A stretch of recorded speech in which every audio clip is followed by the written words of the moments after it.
Mari kita berdoa. Bapa Surgawi, Bapa yang kami sembah dalam nama anak-Mu Tuhan Yesus, terima kasih untuk napas kehidupan yang baru yang Tuhan berikan kepada kami. Sebelum kami mulai aktivitas kami mau disapa dengan kebenaran firman Tuhan. Dalam nama Yesus kami berdoa. Amin.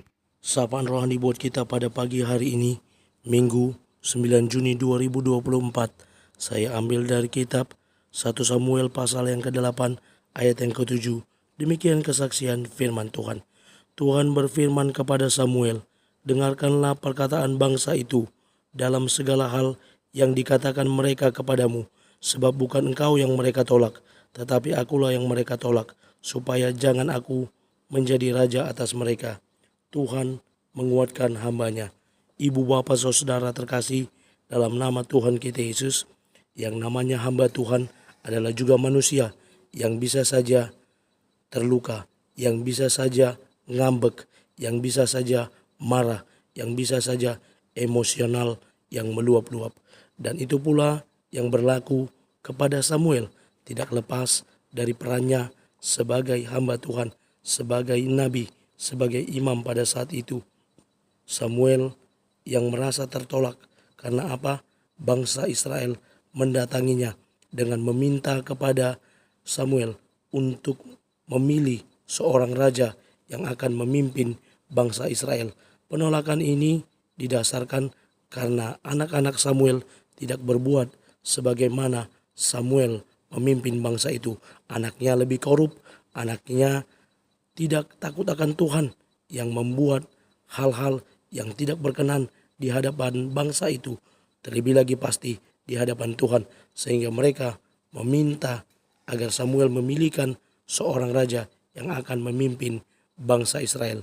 Kita tahu bagaimana sistem pemerintahan di Israel pada saat itu adalah teokrasi, di mana Allah sendiri yang memimpin bangsa itu melalui nabi yang dia bangkitkan, dan dia berbicara kepada bangsa itu melalui nabi, dan kepemimpinannya juga melalui nabi.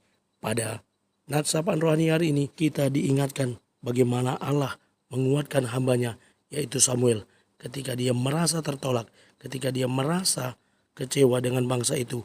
Tuhan menguatkan dia dengan berkata, bukan dia yang ditolak bangsa itu, tetapi akulah Tuhan yang mereka tolak, supaya jangan Tuhan menjadi raja atas mereka.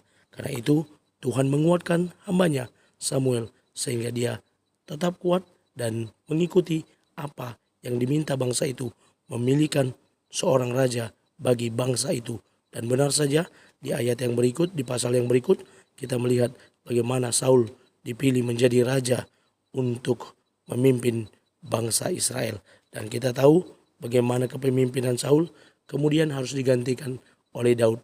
Dan sampai keturunan Daud yang terus-menerus memimpin bangsa itu sampai kehadiran Mesias di perjanjian baru. Ibu bapak saudara terkasih, dalam nama Tuhan kita Yesus, Petrus Clever berkata, sebelum menolong orang lain, saya harus dapat menolong diri sendiri. Sebelum menguatkan orang lain, saya harus bisa menguatkan diri sendiri. Ketika kita sudah dikuatkan, sudah saatnya kita juga menguatkan orang lain. Sebagai para hamba Tuhan, kita juga boleh diminta untuk menguatkan jemaat melalui khotbah-khotbah yang kita sampaikan. Amin, kita bersatu dalam doa. Terima kasih Bapa untuk firman-Mu, mampukan kami menjadi pelaku kebenaran firman Tuhan. Dalam nama Yesus kami sudah berdoa dan mengucap syukur. Amin. Selamat beraktivitas dan selamat beribadah nantinya. Tuhan Yesus memberkati. Shalom.